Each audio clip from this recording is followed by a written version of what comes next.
What's up, guys? Welcome to the Stats Free Sports channel. Let's get right into it. Here to bring you a prediction video on fifth year options for the 2021 NFL draft class. Let's get into it, guys. So, May 2nd is the date you should circle. This is the deadline date for teams to pick up or to decline the fifth year option for the first round picks for the 2021 first round draft class. As you all know, or you don't know, Devontae Smith will not be on this list. He was extended the other day, 3 years, I believe, $75 million, if I'm not mistaken. So he will not be on this list. I'm pretty sure. I'm thinking some players will join him pretty soon as being extended, or no, if they can't come to terms, they'll be accepted. Their fifth year options will be accepted. So we'll get into the list, the most notable players at each position, and then we'll, do a brief discussion on each player. Some players don't need to be talked about. We can mention their names, but no deep dive is needed. But let's get into it, guys. Starting with the quarterbacks.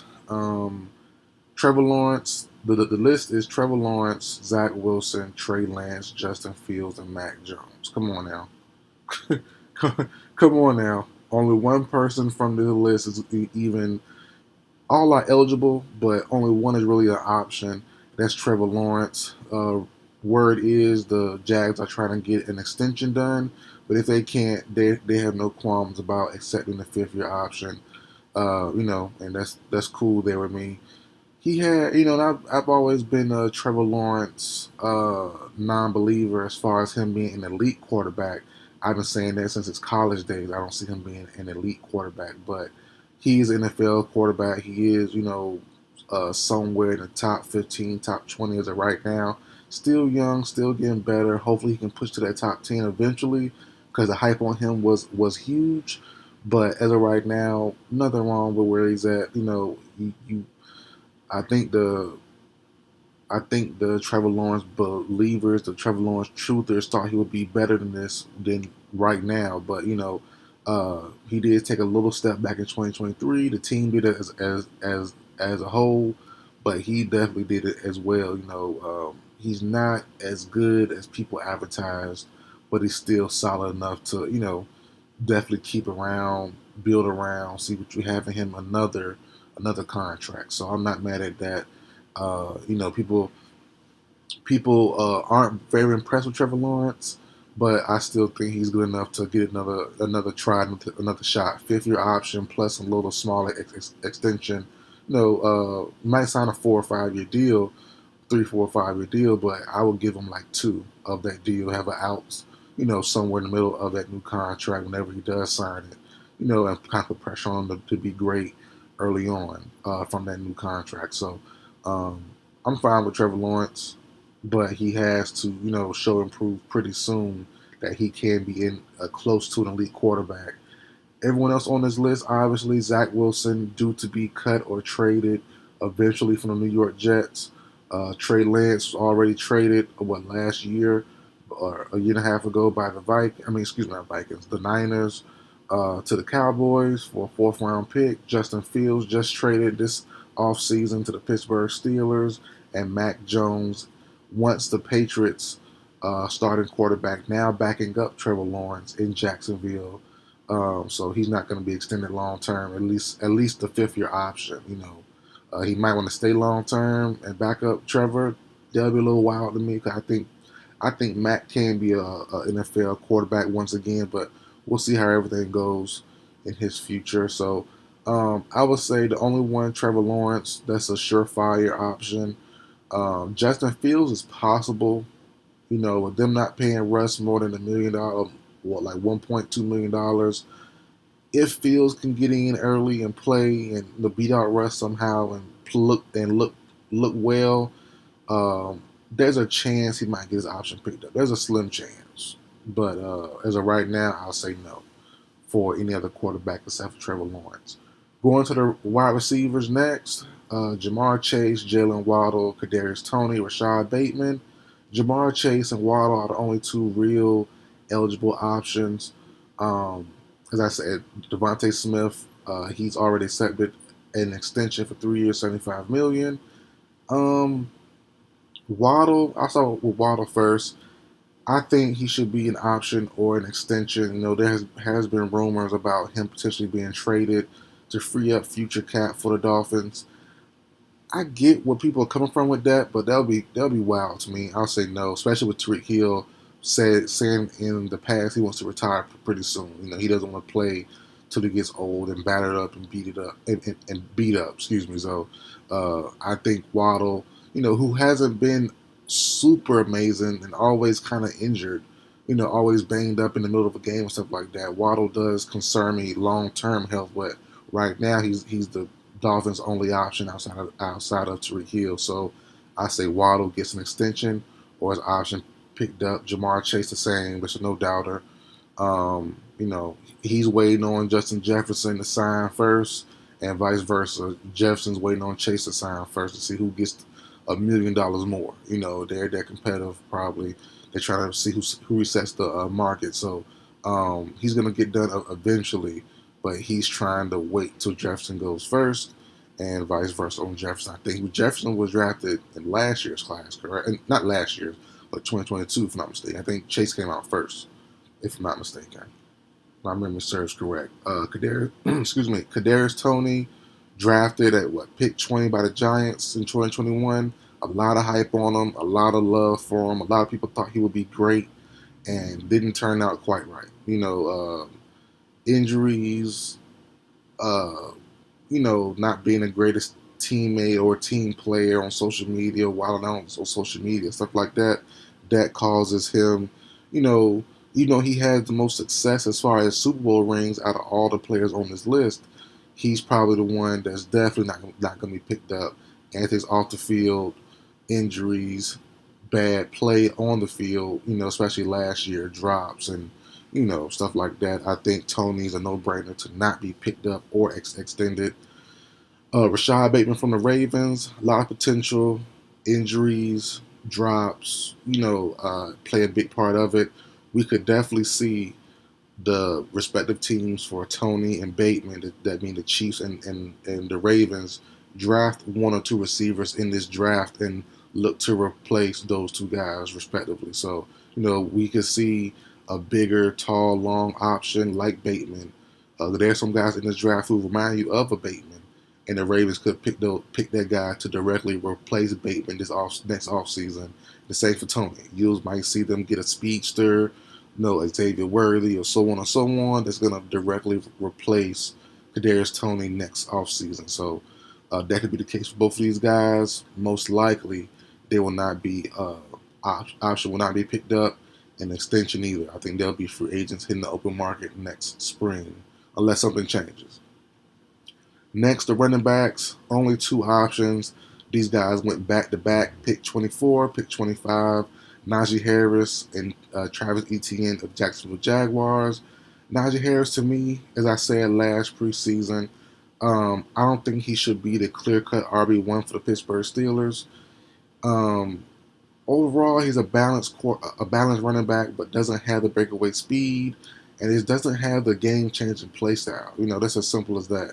He's good, not great. He's solid, not awesome. I wouldn't bring him back long term, extend or option. I'll just be like, let him walk.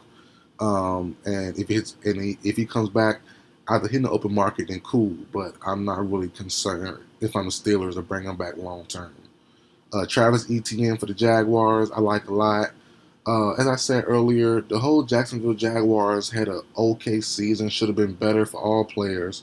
But he was better in the passing game than in the run game last year, and he kind of broke out in the passing game, played pretty well. So yeah, I wouldn't have no qualms about the Jaguars bringing him back long term, or at least looking to that 5th-year option. I'm fine with that. Extension, maybe a little too early. Give him one more year after this year to see for an extension. But as of right now, picking up that option, I'll be happy with it if I'm the Jaguars. He's a good running back, very good running back. Due to have an even more complete breakout season this season if he can stay healthy. The offense, the defense looks better as well. So we'll see. But if Etienne can stay healthy, him and Lawrence can stay on the same track, I think both could grow to be close to elite this season. So ETN to me is a no-brainer. I'll bring him back on an option pickup, and then we'll wait till next season to see if we're gonna keep him long term. Next, only one tight end available. My favorite player in this draft, my team's tight end, Kyle Pitts. Now, Kyle Pitts is tricky. I was fussing with, not fussing, but I was talking, have a heated debate with some of my fellow Falcons fans this offseason doing certain Falcons videos that they were telling me to trade Kyle Pitts. And I thought they were out their mind, and I still think so. I know Kyle Pitts had a weird career so far, but he never had a steady quarterback yet. So I'm hoping he has a breakout year with Kirk Cousins and kind of gets his name back on the market as a top tight end prospect or a top tight end player. Because a prospect now, he's 4 years deep now. I don't think he's a prospect anymore. And we know what he is, but he just haven't gotten the ball, haven't got the opportunity, and haven't got the chance. So, health has played a factor in a couple years, but most of the time it's just an opportunity, scheme, stuff like that, and bad quarterback play. So, Kyle Pitts, I'm definitely fine with the option pickup. I'm even fine with extending him. I'm not gonna lie to you, because if we let him go or trade him somewhere else, let's say we trade him at the trade deadline, and he goes, who's the tight end pretty bad? The Rams or something. Just put it out there, Rams or somewhere, and he goes crazy. I will be upset because I know what he can do.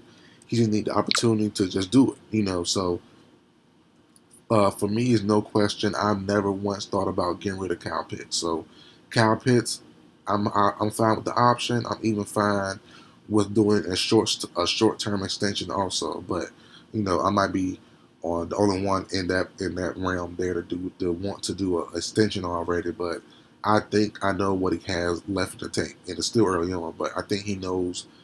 I think he knows that this is the year, and I think the Falcons know it as well. And we have Kirk Cousins now, so it should be good to go as far as Kyle Pitts. He loves throwing to the tight end, and if Pitts can stay healthy, I think he will have a great, awesome season.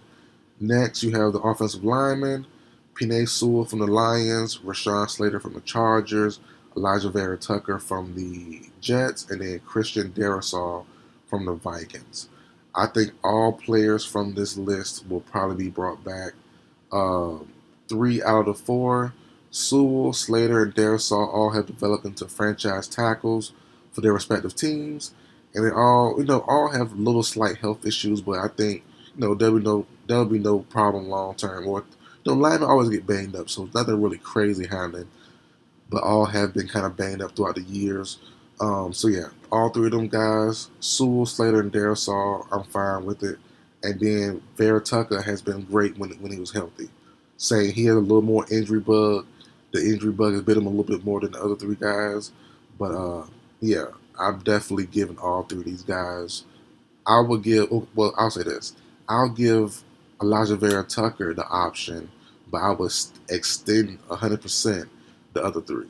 So Slater, Sewell, and Darrisaw, I would give them an extension right away, and then Tucker, I would give an option and give him one more year. Show me you can be a little bit more healthy, a little bit more available, and then I will give Tucker that money next spring once the option goes into effect. Next is the edge rushers, and you have Micah Parsons, Xavier Collins, Jalen Phillips, Jamin Davis from the Commanders, Quiddy Pay, Peyton Turner, Gregory Rousseau, Odafe Owe from the Ravens, and Joe Tryon Shoyinka. You know, from the Bucks. Let's get into it. Let's start from bottom to the top. Joe Tryon from the Bucks. He was a prospect, came in pretty decently. He's kind of found his role, his niche as a rotational pass rusher. They lost Shaq Barrett this offseason, or they didn't lose him, they cut him. I'm fine with them giving him an option. Pretty solid player. I think he's amassed at least 4 sacks this every season since playing. So I'm fine with them giving him an option. Hopefully he can kind of improve and get a little bit more production, a little bit more sacks, a little bit more pressures. I think they'll be fine with extending him next year. But one more year should do the trick for Joe Tryon. Next on the list, go up one. I lost my list. Hold on. Odafe away from the Ravens. Slow start to his career, but they kind of need him to break out. They kind of need him to. So I would give him one more option year just to see what he can do because he was due to be a project anyways, and they kind of need him. So it's like yeah, you want him, give him one more chance. Well, after this season, another chance to see what he can do. I wouldn't let him walk just yet. So an extension, no, but the option pickup definitely for Dafe away for the Ravens. Ray Russo, the same, well not the same, but he's been solid, not great, but might as well pick it up. What else do you have? Really, Von Miller hasn't really panned out as far as free agency acquisition. Ed Oliver isn't elite, so you kind of have to bring back Ray Russo. He's good, he's solid. Not as great as people thought he could have been. He has the size, skill, but he's been solid. So I say keep Gregory Russo on an option and wait till next year to see what you can do with him. Peyton Turner, no way, no how. He's been, and the Saints always find the great projects or the athletic guys at the end. They never work out. Marcus Davenport, Peyton Turner. I think there's one more you throw in there also. So they love get these injury prone products. That can be very good but never really pan out. And Peyton Turner fits that mold. No way in the world the Saints bring him back. I don't think that's not even probably in discussion. Quiddy Pay for the Colts. He's been good, not great. Pretty consistent these couple years. He's been in the league. Nothing great though, but I would bring him back on an option. I'll be fine with that if I'm the Colts. Jamie Davis, um, he's been decent. Same, good, not great, but the with a new head coach with a new scheme now, I think he could be on the outs. So I would say the Commanders do not bring him in. A new regime is in town, and they brought in two linebackers and Frankie Louvu, Bobby Wagner. So yeah, I don't really see a need for Jamin Davis right now. So Commanders, I say option will be decline on Davis. Jalen Phillips, Miami Dolphins. What MC? What, we got injured Achilles injury, I think this season. Hopefully be back this season coming up. Well, Achilles injury last season, excuse me. Hopefully we'll be back healthy sometime this season. Yeah, for sure. He definitely has looked good enough to get a 50 option pickup, and you'll wait till next season to give him an extension after this year. So no problems there. No qualms about giving Jalen Phillips one more season. They can probably even extend him now. Honestly, I know he hasn't had the true breakout season yet, but he's been close. He's been close to a breakout campaign, and he's been very solid. Pushing. He's been pushing greatness pretty closely the last couple of years, but hasn't quite got the breakout year. But I will go ahead and give him an extension or at least the fifth-year option as of right now. Zayvon Collins from the Cardinals, I say no option. Um, you definitely thought he'd be more better than what he is now, and he hasn't really quite panned out. He's okay, he's serviceable, but nothing really to write home about. So the Cardinals, I'll say no. Maybe redefining role, maybe redefining his role on the team, or another team picks him up next year and puts him somewhere else. Maybe or a different scheme might work for him better. But right now, I say no. He hasn't really panned out for the Cardinals. Then Michael Parsons, obviously all-world pass rusher. I think he gets an extension. If you gotta wait a while, not coming to terms quite yet, you can do a fifth year option, just like Trevor Lawrence. But he's extension is coming sometime, guaranteed, no question about it. Just a matter on when and not if. So if you can't come to terms right away by May 2nd, then the fifth year option is definitely going to be had on Michael Parsons, no doubt about it. He will not hit the open market unless something drastic happens. And lastly, defensive backs.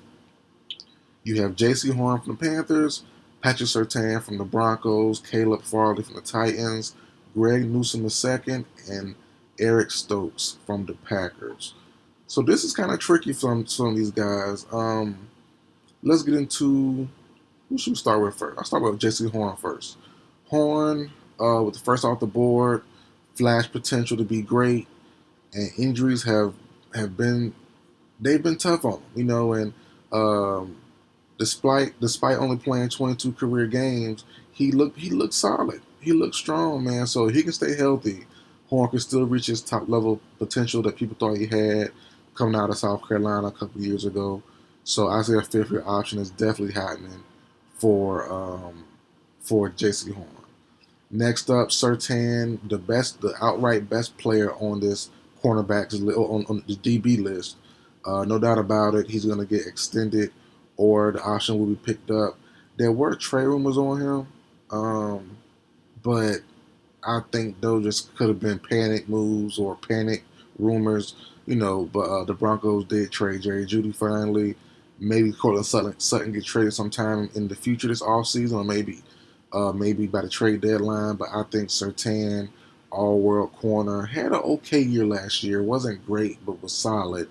Bounce back this year, has a better year. But either way, whether he does or doesn't, I think a fifth-year option has to be made on him, an extension coming down the line pretty soon after that. But I think Surtain stays. Then you have Eric Stokes from the Packers. Um, I think they let him walk. He's skillful, um, but the injury concerns kind of make his option a toss up. So I would say no as of right now. Yeah, I'm not really. I wouldn't bring him back. Then lastly, Caleb Farley, Greg Newsome. I'll say Greg Newsome, yes.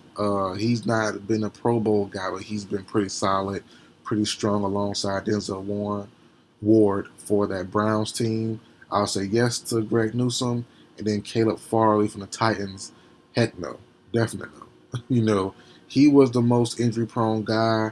He was a red flag with injuries for the Titans back in the draft class in 2021, and then now the injuries have proven to be a heck of a problem. Plus his play hasn't been great. So Caleb Farley, I think no chance he gets picked up as an option. His option get picked up or an extension. So that's the list, guys. Hope all the best for the players, but just giving you my honest opinion, unbiased opinion on these guys, and it's crazy to see how things have happened and changed for some of these players. Some of these players were surefire guys, couldn't miss. Some of these guys were, due to be superstars and didn't pan out, and some of these guys were, not really thought much of. I know first rounders, but you didn't think much of some of these guys, and end up panning out to be pretty good. So yeah, man, it's wild. See how things shooking out, have turned out. Excuse me, turned out the last couple of years for some of these players. And some panned out, most didn't. But I think overall it was a solid first round class. A lot of good left tackles, one good quarterback, two decent running backs, some good receivers, and then you have decent cornerbacks, decent linebackers, pass rushers. So that left tackle group probably the strongest group, with three franchise left tackles and then one that's pretty good, or Elijah Tucker being a guard, one pretty good guard as well. If he can stay healthy, he can be great. But that's it for the video, guys. Like, share, comment, subscribe. I'll see you guys next time.